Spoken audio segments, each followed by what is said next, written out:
வணக்கம்.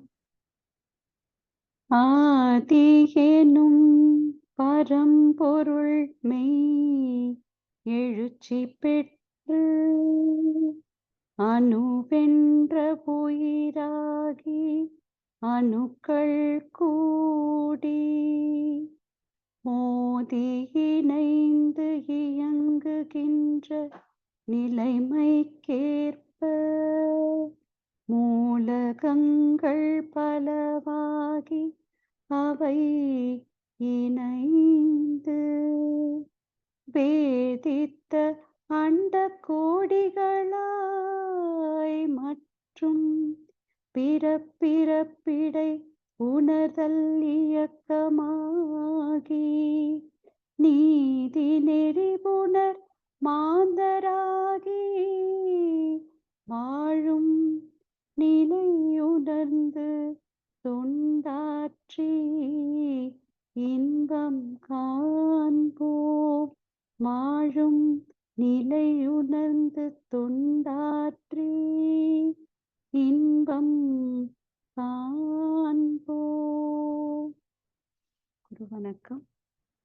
சிந்தையை அடக்கியே சும்மா இருக்கின்ற சீரறிய செய்த குருவே அந்த நிலை தனில் அறிவு அசைவற்றிருக்க பெரும் ஆனந்தம் பொங்குதங்கே. இந்த பெரும் உலகமிசை எடுத்த பல பிறவிகளின் இறுதி பயனாகிய சந்ததமும் என்னை மறவாத சாந்த வாழ்வழித்தோய் என் சந்தோஷ செய்தி இதுவே குருவே, என் சந்தோஷ செய்தி இதுவே. நன்றி. வாழ்க்கை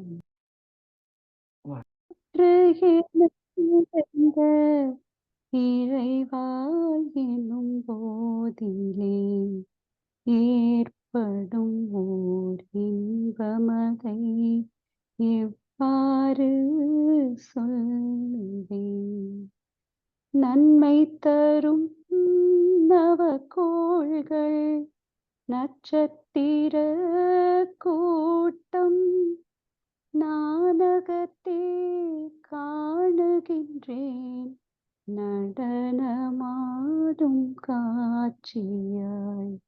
உன் பெரிய பெரியக்க ஓமையற்ற ஆற்றலால் உலகங்கள் அத்தனையும் உருளுதே ஓர் கொத்து போல் தன்மயமாய் தானதுவாய் தவறிடாது இயக்கும் உன் தன்மையினை என்ன என்ன தவமது ஆனந்தனி தவமது ஆனந்தனி.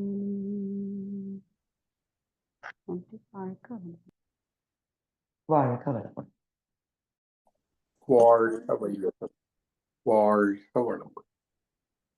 இன்று நமக்காக பஞ்சேந்திரிய தவத்தினை மிகச்சிறந்த முறையில் வழிநடத்தி தந்த நம் ஞானாசிரியர் அருள்நிதி சிவசங்கரி சிவபாலா அம்மா அவர்களை வாழ்த்துவோம்.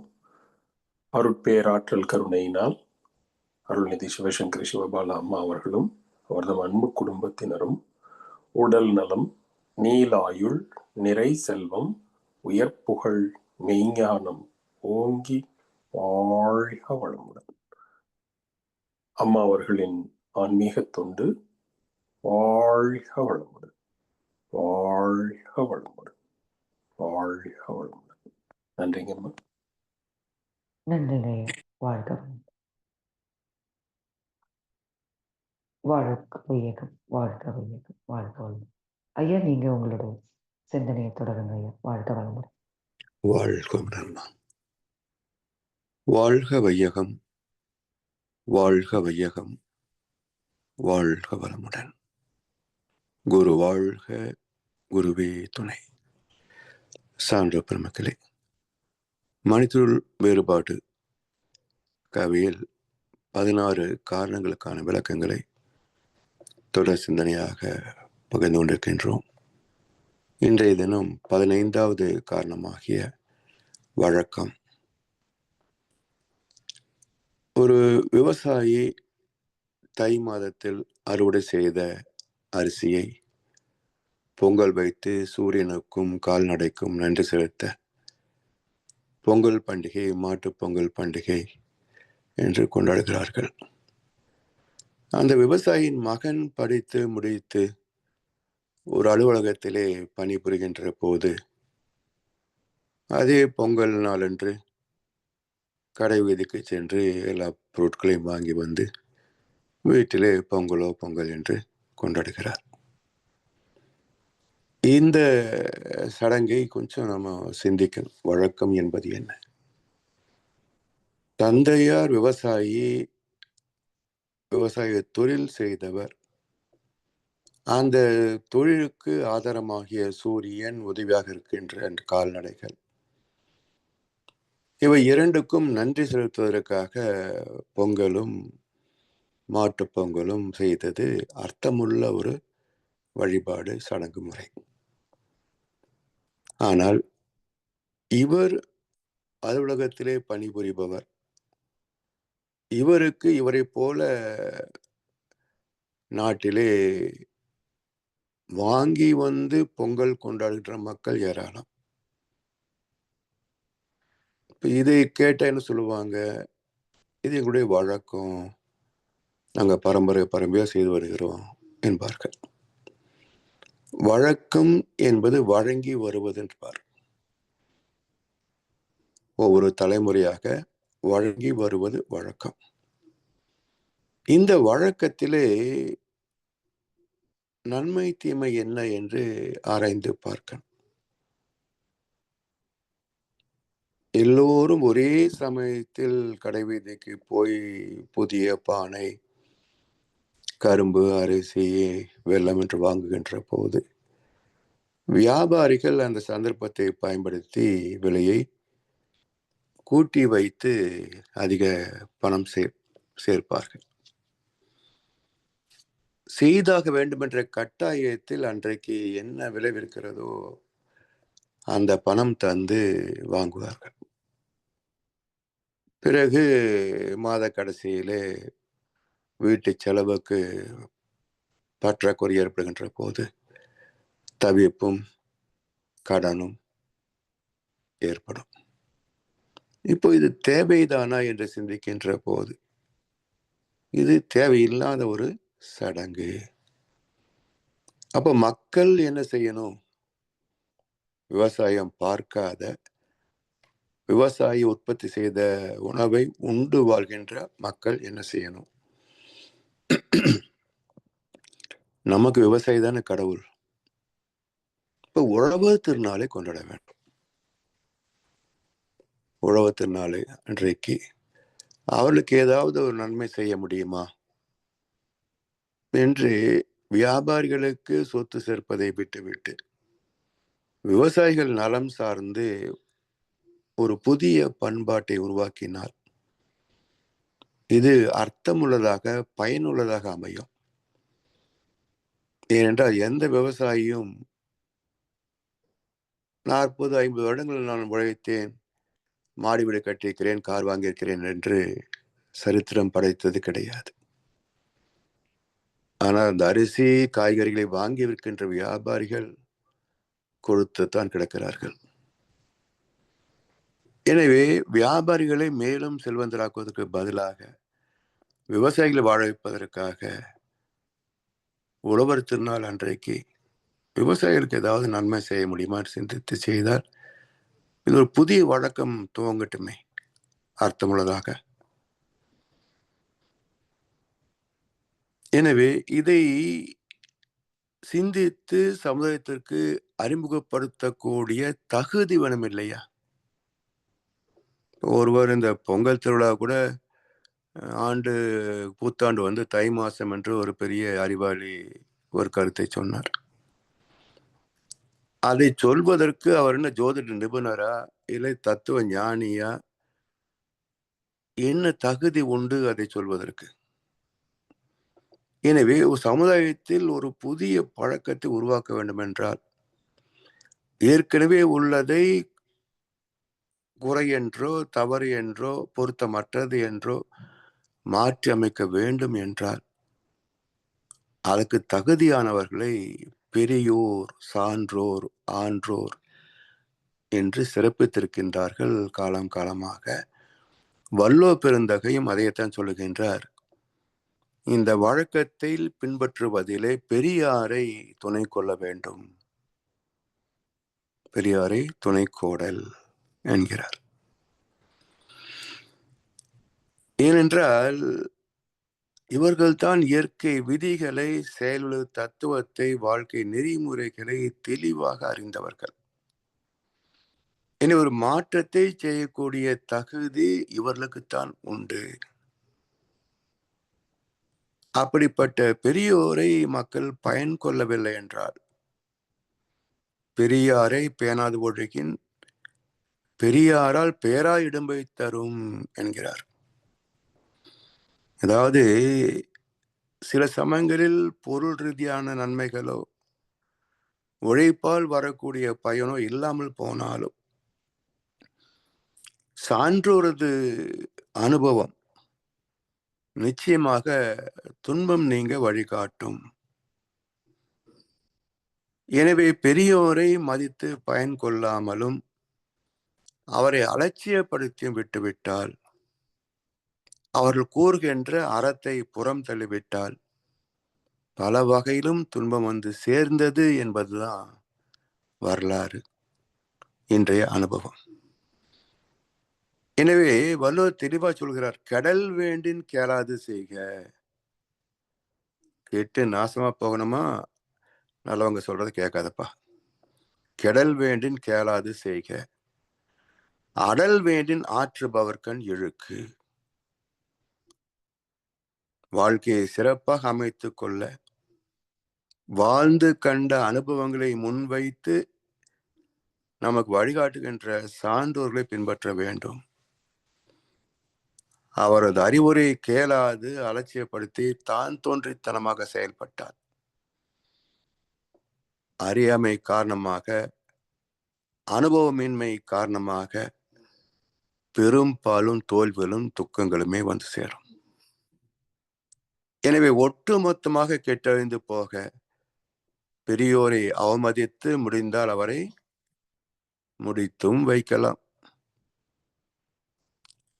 விவேகானந்தரை கொன்றுவிட்டு கபால மோட்சம் என்று சொன்னது போல, வள்ளலாரை கொன்றுவிட்டு மாயமாய் மறைந்து போன என்று சொன்னது போல, இயேசுபிரானை சிலுவையில் அறைந்து கொன்றது போல, நபிகள் நாயகத்தை கல்லால் அடித்து துரைத்தது போல, ஆதிசங்கரையும் பாரதியாரையும் முடித்து வைத்தது போல, இப்படி ஏன் இந்தியா, தமிழ்நாடு இப்படி இருக்கிறது என்று சொன்னால், மக்கள் நலம் என்று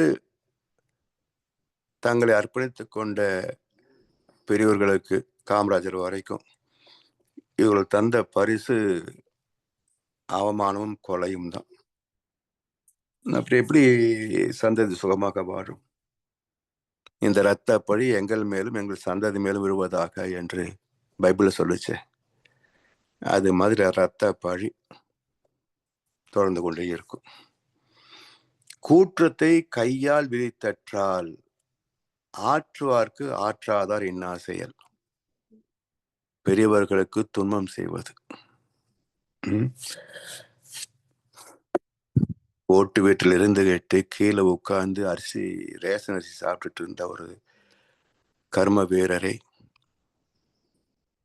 அரசியல் அனுபவமே இல்லாத ஒரு புதிய வேட்பாளர், மாணவர், அவரிடத்திலே தோற்கடித்தால் அந்த மக்களுக்கு வந்து சேர வேண்டிய பாவத்தின் சம்பளம் வந்து சேருமா இல்லையா? அப்போ யமனை கைத்தட்டு அழைத்தது போலத்தான் மாற்றுக் கட்சி கைத்தட்டு அழைத்தார்கள் தமிழ்நாட்டில். இயற்கை விதியை அலட்சியப்படுத்தி அவமதித்து அதர்மத்தையே தர்மம் என்று சாதிப்பவர் ஆற்றாதார். உலகத்துல பெரும் பகுதி இது இந்த கேட்டகரி தான். இவர்கள் சான்றோரை அவமதிப்பதும் எதிர்த்து பேசுவதும் முடித்து வைப்பதும் யமனை கைத்தட்டி அழைப்பதற்கு சமம்.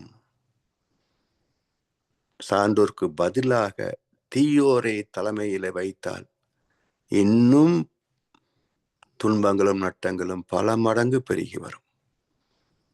என்ன உழைத்தாலும் பாடுபட்டாலும் மக்கள் தரம் வாழ்க்கை தரம் உயரவே உயராது.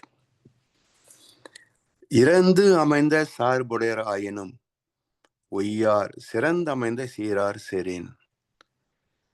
சீர் என்ற இயற்கை விதியை உணர்ந்து அறிவில் அறிவாய் நிலைத்தோர் அறம் வகுத்தோர் அதை வாழ்ந்து காட்டினோர் தான் சீரார். அவரை பற்றி மகர்ஷி கவியில சொல்றாங்க, சாந்தமான மனநிலையில் சலனமின்றி ஆய்ந்திட சந்தேகம் சிக்கல் இன்றி சாட்சி கூறும் முன் உள்ளம். வேந்தருக்கும் வேதருக்கும் வணிகருக்கும் பொது இது, விரிந்து அறிவில் இறை உணர விளக்கினேன் விளங்கியே என்றார். இன்றைக்கு கடவுள் பெயரால் மக்கள் அடைகின்ற நட்டங்கள், பொருள் விரயங்கள், இதெல்லாம் விலக்கிக் கொள்ள வேண்டும். அதை ஒரு சேமிப்பாக பாதுகாப்பாக நமக்கே பயன் கொள்ள வேண்டும் என்றார். இறை தத்துவம் எல்லோருக்கும் பொதுவானது, வேந்தருக்கும் வேதருக்கும் வணிகருக்கும் பொது. ஆனால் இந்த சடங்கு சம்பிரதாயங்களை வழக்கங்களை யார் முறைப்படுத்த முடியும்? எந்த காலத்தோ இடம் காலம் தேவை இவையொப்ப தோன்றியனோ எத்தனையோ செயல்கள். அந்த செயல் அந்த கருத்து என்று சிந்தனைக்கோ அனுபவத்திற்கோ துன்பம் அளிக்குமெனில் தவிர்ப்போம். தேர் திருவிழா தவிர்த்தல், சிறுவர்கட்கு விளையாட்டு, பார் முழுவதும் உணவு நீர் பொதுவாக்கல், பல மதங்கள் பல கடவுள் பழக்கம் ஒழித்து உண்மை ஒன்றை தேர்ந்தெடுதல், இவற்றெல்லாம் யார் அறிமுகப்படுத்த முடியும்? யார் மக்களை கை தூக்கிவிட முடியும்? விரிந்து அறிவில் இறை உணர விளக்கினேன் விளங்கியே. விளங்கியவர்கள் விளக்கம் சொன்னால்தான் தெளிவாக இருக்கும். விளங்காதவன் விளக்கம் சொன்னால் குழப்பமாகத்தான் இருக்கும். இன்றைக்கு ஆன்மீக சொற்பொழிவு நடத்துகின்ற எத்தனை பேர் தெளிவாக கருத்துக்களை பேசுகிறார்கள்.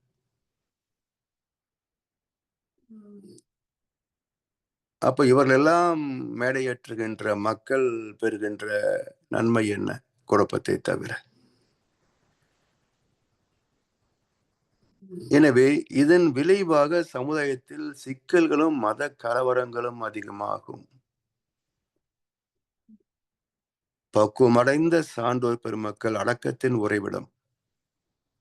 அப்படிப்பட்ட குருமார்களை சரணடையும் நாட்டமில்லாது பொருள் புகழ் செல்வாக்கில் மேன்மை பெற அதற்கு ஒரு குருவை நாடினால் அதுக்கு தகுந்த ஃப்ராடு தான், போலி குருமார்கள் தான் கிடைப்பாங்க.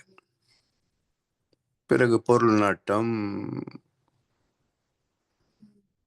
கருப்பு தவறுதல் எல்லாம் நடக்கும். எனவே இது இனம் இனத்தோடு சேர்வது இயற்கை விதி. சமுதாயத்தை எப்படி குறை சொல்வது? குற்றவாளி பாவி என்று யாரும் இல்லை உலகிலே. குறைகளுக்கு காரணமோ பழைய சமுதாயம் என்பார் மகரிஷி அவர்கள். எனவே இதை மாற்ற முடியுமா என்றால் அந்த முயற்சியிலே தோற்று போனவர்கள், மகரிஷி வரைக்கும் தோற்று போனவங்க தான்.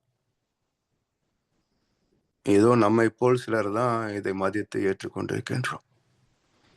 கோடிக்கணக்கான மக்களுக்குள்ள சில லட்சம் பேர் மட்டுமே இதில் இருக்கிறோம். அதிலேயும் தினசரி தவம் செய்பவர்கள், பயிற்சி செய்பவர்கள், அகத்தாவு செய்பவர்கள் எத்தனை பேர்னு பார்த்தீங்கன்னா இன்னும் குறைவாகத்தான் இருக்கும். அப்போ மகரிஷி நம்மை திருத்துவதற்காக வாழ்க்கை அர்ப்பணித்து தோற்று போனவர் தானே. எனவே வழக்கத்தில் இருந்து மாற்றம் பெற வேண்டும் என்றார் மனிதன் உண்மையான குருமார்களை மதிக்கவும் பின்பற்றவும் அக்கறை எடுத்துக்கணும். பொறுமையா விடாமுயற்சியோடு அவளை பின்பற்றி பொது நலத்தோடு சுயநலத்தை கைப்பற்றினால்தான் நல்ல ஒரு சமுதாயத்தை உருவாக்க முடியும். நட்டமில்லாத ஒரு வாழ்க்கையை அமைத்துக் கொள்ள முடியும். இல்லை என்றால் மக்களை ஏய்ப்பதற்கென்றே இன்றைக்கு உலகத்திலே பெரும் கூட்டம் பெருகிக் கொண்டிருக்கிறது. அரசியல், பொருள், ஆன்மீகம், விஞ்ஞானம், சைபர் கிரைம் விஞ்ஞானத்தினுடைய விளைவு தானே. இப்படி உழைக்காமலே செல்வந்தனாக வசதியாக வாழ வேண்டும் என்ற ஆசை மக்களிடத்திலே பரவலாகிவிட்டது. தர்மத்தை எங்கே தேடுவது? எனவே இப்படிப்பட்ட உலகத்தில் நாம் வாழ்ந்தாக வேண்டுமே. நாடும் நல்லா இல்லை, நானும் நல்லா இல்லை, என்ன ஆனாலும் வாழ்ந்தாகணும். அப்ப என்ன செய்வது? நம் கடமை அறவாழ்வின் நாட்டத்தே சிறக்கட்டும். யார் எப்படி இருந்தா நமக்கு என்ன? வேகாத மனம் கொண்டு கழித்து வாழ்வீர், மேதினில் எது நடந்தால் நமக்கு என்ன என்று நெஞ்சு பொறுக்கதில்லையேன்னு சொன்ன பாரதியார் கடைசியில் எங்கே முடிக்கிறார் பாருங்க. வேகாத மனம் கொண்டு கழித்து வாழ்வீர், மேதினியில் எது நடந்தால் நமக்கென்ன என்று. நாட்டே திருத்தணும் என்று புறப்பட்டவர் தான் தோற்று போனதை உணர்ந்து யார் எக்கெடு கட்ட எனக்கு என்னன்னு மாறிட்டார். இப்படித்தான் உண்மையான சமுதாய நலம் நாடுகின்ற ஒரு சிலர் இப்படித்தான் சலிச்சு போய் ஓரமா ஒதுங்கிடுறாங்க. பாண்டு ஒதுங்கி போக திருதராசன் ஆட்சிக்கு வர அஸ்தினாபுரமே அழிந்து போனதை போன்ற நிலைதான் இன்றைய உலகம். எனவே நம் கடமை அறவாழ்வின் நாட்டத்தே சிறக்கட்டும் என்ற நம்பிக்கையோடு இன்றைய நாளை தொடங்குவோம் என்று சொல்லி வாய்ப்பளித்த அனைவருக்கும் நன்றி பாராட்டி இந்த உரையை நிறைவு செய்கின்றோம். வாழ்க வளமுடன், வாழ்க வளமுடன், வாழ்க வையகம்.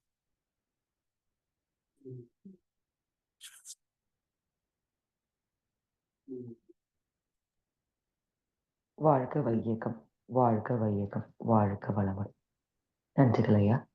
இன்று நமக்காக வாழ்க வளமுடன். இன்று நமக்காக விளக்கம் அளித்த நமது மூத்த பேராசிரியர் அருள்நிதி பழனிசாமி வேலுச்சாமி ஐயா அவர்களை வாழ்த்துவோம். அருள்நிதி பழனிசாமி வேலுச்சாமி ஐயா அவர்களும் அவர் தம் அன்பு குடும்பமும் அருட்பேராற்றல் கருணையினால் உடல் நலம், நீலாயு, நிறை செல்வம், உயர் புகழ், மெஞ்ஞானம் ஓங்கி வாழ்க வளமுடன், வாழ்க வளமுடன், வாழ்க வளமுடன். பாடல்கள் பாடி நிறைவு செய்வோம்.